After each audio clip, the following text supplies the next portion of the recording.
Olá, vamos dar continuidade então aqui aos nossos exemplos de permutações simples.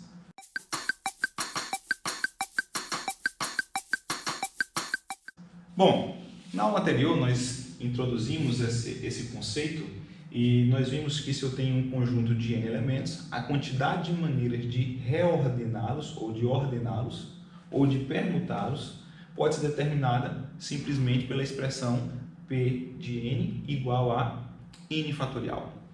Bom, nós vamos então ilustrar através de um problema como podemos utilizar esse conceito para resolver um problema de análise combinatória.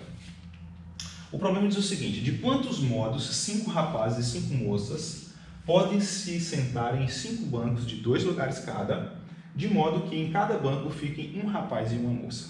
Você entendeu o problema? Bom, eu vou fazer uma ilustração apenas para facilitar o nosso raciocínio. Eu tenho 5 bancos, cada banco tem 2 lugares. Então nós vamos colocar aqui cada banco com 2 assentos. Nós vamos representar aqui através desse desenho aqui cada um dos 5 bancos. Perceba que eu tenho 5 rapazes, 5 moças e 5 bancos com 2 lugares cada. Ou seja, eu tenho 10 pessoas e 10 assentos. Então, a minha pergunta é de quantas maneiras eu posso assentar essas 10 pessoas nesses 10 assentos. Mas não apenas isso, eu tenho uma restrição. Em cada um dos meus bancos, eu tenho que ter exatamente um rapaz e uma moça. E isso vai ser exatamente o que vai complicar um pouquinho mais o nosso problema, porque se fosse simplesmente assentar 10 pessoas em 10 lugares, seria uma permutação de 10 elementos, seria obviamente 10 fatorial. Mas o nosso problema aqui exige um pouquinho mais do nosso raciocínio. Então vamos começar, para efeitos de didática, vamos começar pensando quem nós vamos inserir primeiro. O nosso raciocínio aqui pode considerar inserir primeiro os rapazes, primeiro as moças. Só para efeitos aqui de entendimento, eu vou inserir os nossos rapazes primeiro, ok? Então, para ficar mais claro, cada rapaz aqui eu vou representar pela letra R e vou indiciar com números de 1 a 5. As moças eu vou representar pela letra M e também vou colocar índices com números de 1 a 5. Então vamos lá. O primeiro rapaz, ele tem todos esses assentos aqui para escolher em sua disposição. Então ele tem 10 assentos disponíveis. Por exemplo, eu posso dizer que ele se assentou aqui nesse banco. Seria apenas um exemplo, uma maneira de colocar o primeiro rapaz. Mas eu tinha quantos assentos disponíveis? Eu tinha 10 assentos disponíveis. Quando eu vou inserir o segundo rapaz, perceba que eu não posso colocar, obviamente, aqui, porque já está ocupado, e também não posso colocar no lugar adjacente. Por quê? Porque senão eu teria 2 rapazes no mesmo banco. Então isso feriria a nossa restrição, que diz que eu tenho que ter um rapaz e uma moça em cada banco. Portanto, isso significa dizer que ele não pode se assentar nesse banco, tendo cada um dos outros bancos à sua disposição. Então, quantos assentos tem disponível para esse segundo rapaz? Ele tem exatamente 8 assentos disponíveis. Podemos dizer, por exemplo, que ele se assentou aqui. Ok? Tudo bem? Se você compreendeu bem esse meu raciocínio, você vai perceber que o terceiro rapaz não pode se assentar nem neste banco e nem neste outro. Portanto, ele vai ter 1, 2, 3 bancos, 6 assentos disponíveis.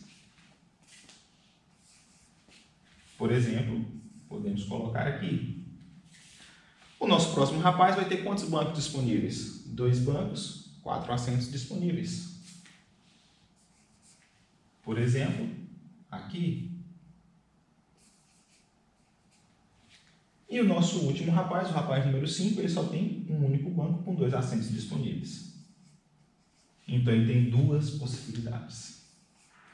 Perceba que se eu tivesse apenas preocupado em calcular o número de lugares onde os rapazes poderiam se assentar, bastaria que eu multiplicasse todos esses números aqui. Eu estaria utilizando o conceito de princípio fundamental da contagem. Eu estaria utilizando esse resultado para chegar nessa minha contagem. Entretanto, ainda me resta um problema. Eu ainda tenho 5 moças para colocar nesses lugares que sobraram.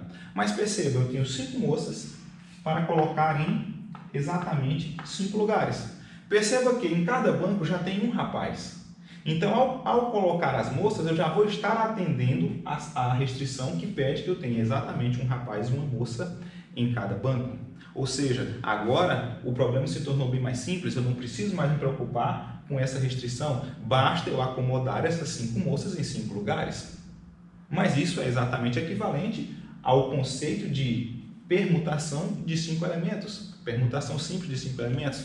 É simplesmente, então, eu fazer o cálculo de uma permutação onde eu vou estar aqui inserindo em cada um dos meus lugares uma moça diferente. Então, apenas para a gente ilustrar, eu vou colocar aqui, por exemplo, a moça número 1, ela tinha 5 opções de assento, uma vez que ela se assentou, a moça número 2 tem 4 opções de assento, a moça número 3 teria 3 opções de assento, a moça número 4 teria 2 opções de assento e a moça número 5 teria apenas uma opção de assento, ou seja, a quantidade de opções de assentar-se de maneira diferente das moças seria de 5 fatorial. Agora, como é que eu chego na minha resposta? Bom, eu tive que atender aqui 2 condições. As condições de assentar os rapazes e as condições de assentar as moças. Perceba que eu usei a palavra e. Então, eu estou adicionando uma condição com outra. Uma condição e outra. Nós vamos perceber que em análise combinatória, essas 2 palavrinhas, esses 2 conectivos aqui, e ou, eles aparecem com bastante frequência. O i, geralmente, ele tem o significado de multiplicação. Geralmente, ele está associado com vezes. Já a palavra ou, geralmente, está associada ao conceito de adição. Geralmente, ao conceito de soma. Então, à medida que a gente for fazendo aqui alguns exemplos, alguns exercícios, vocês vão perceber como vai ser fácil a gente perceber se eu devo multiplicar ou se eu devo adicionar esses 2 cálculos que eu fiz aqui. Então, como eu tenho que atender uma condição, que é a condição de assento dos rapazes, e uma outra condição, que é a condição de assento das moças, eu devo então multiplicar esses meus resultados parciais. Aqui eu já teria, pelo princípio fundamental da contagem, uma multiplicação. Restaria saber se eu deveria somar ou multiplicar esses 2 resultados. Como nós já observamos aqui, nós devemos multiplicar. Então, a nossa resposta vai ser dada por esse produto aqui. Bom, se você tem uma calculadora, é bastante simples você chegar a esse resultado, mas se você não tem uma calculadora, eu vou te ajudar a fazer uma esquematização onde você, de maneira muito simples, vai conseguir chegar a esse resultado, mesmo não fazendo grandes multiplicações de cabeça. A primeira observação que eu faço, né, se você não tem uma calculadora, é que esses números aqui, todos eles são pares. E se você escrever o 10 como sendo 2 vezes 5, o 8 como sendo 2 vezes 4, o 6 como sendo 2 vezes 3, o 4 como sendo 2 vezes 2 e o 2 como sendo 2 vezes 1, você vai perceber que aparece aqui nessa fatoração um outro 5 fatorial. Quer ver só? Veja lá, me acompanha aqui. 2 vezes 5 vezes 2 vezes 4 vezes 2 vezes 3 vezes 2 vezes 2 vezes 2 vezes 1 vezes 5 fatorial. Olha só o que apareceu aqui. 5 vezes 4 vezes 3 vezes 2 vezes 1. Isso é precisamente 5 fatorial. E quantos 2 me sobraram? 1, 2, 3, 4, 5. Então eu poderia representar isso daqui de maneira bem simples. Eu poderia representar como sendo 2 elevado à quinta, porque eu tenho o produto de 2 5 vezes, vezes 5 fatorial, porque eu tenho aqui 5 vezes 4 vezes 3 vezes 2 vezes 1, novamente vezes 5 fatorial. Essa seria uma maneira de você representar de maneira sucinta o seu resultado. Você poderia muito bem parar por aqui. Mas se você não parou por aqui, se você quer chegar de fato ao resultado final, eu te convido então a pensar da seguinte forma. Bom, 5 fatorial é 5 vezes 4 vezes 3 vezes 2 vezes 1. Como eu disse, você vai fazer tantos fatoriais que alguns você vai memorizar. Esse é o caso. 5 fatorial, você pode fazer a continha e você vai perceber que é 120. Então aqui eu vou ter 2 elevado à quinta vezes 120 vezes 120. 2 elevado à quinta, se você também prestar atenção, é 2 vezes 2 vezes 2 vezes 2, né? 5 fatores. Isso aqui vai dar 32. Então aqui você vai ter 32 vezes 120 vezes 120. 120 vezes 120 é um cálculo bem simples de fazer. Por quê? Porque eu tenho uma multiplicação onde aqui tem zeros. Então isso aqui é o mesmo que eu fazer 12 vezes 12 e adicionar 2 zeros. 12 vezes 12 é um cálculo que você já provavelmente sabe de cabeça, o quadrado de 12, ou seja, é 144. Então aqui você vai ter 32 vezes 144. certo? Vezes, adicionado de 2 zeros. Ok, como é que eu faço essa conta aqui também mais rápido? Ao invés de escrever 32, eu vou escrever 30 mais 2 e utilizar a propriedade distributiva. Porque é muito mais fácil multiplicar por 30 e multiplicar por 2 do que multiplicar por 32. Então, eu vou multiplicar esse número por 30 e vou multiplicar esse número por 2, a fim de chegar a um resultado de maneira mais simples. Ora, aqui eu tenho 2 zeros, aqui eu tenho 1 zero. Então, eu vou multiplicar 144 por 3 e adicionar 3 zeros no resultado. 144 vezes 3 é bastante simples. Por quê? Eu vou multiplicar 44 vezes 3 e vou adicionar de 300, porque seria 100 vezes 3. 44 vezes 3 dá quanto? Vai dar exatamente o quê? Vamos fazer essa conta rapidinho. 40 vezes 3 dá 120, então seria 120 mais 12, não é isso? Perceba que eu já estou fazendo essa distributividade aqui de cabeça, né?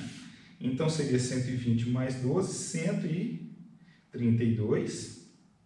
Então seria 432, não é isso? 144 vezes 3 dá 432. Adiciono 3 zeros. 1, 2, 3. Mais esse número multiplicado por 2. Aqui vai ser mais simples, né? 288. 288. Adiciono 2 zeros. E agora simplesmente eu tenho que adicionar 432.000 mais 28.800. Perceba que 32 mais 28 vai dar justamente 60. Então, isso aqui é 460, né? E aqui eu preencho com esses algarismos aqui que sobraram. 8, 0 e 0. Ou seja, o meu resultado é 460.800.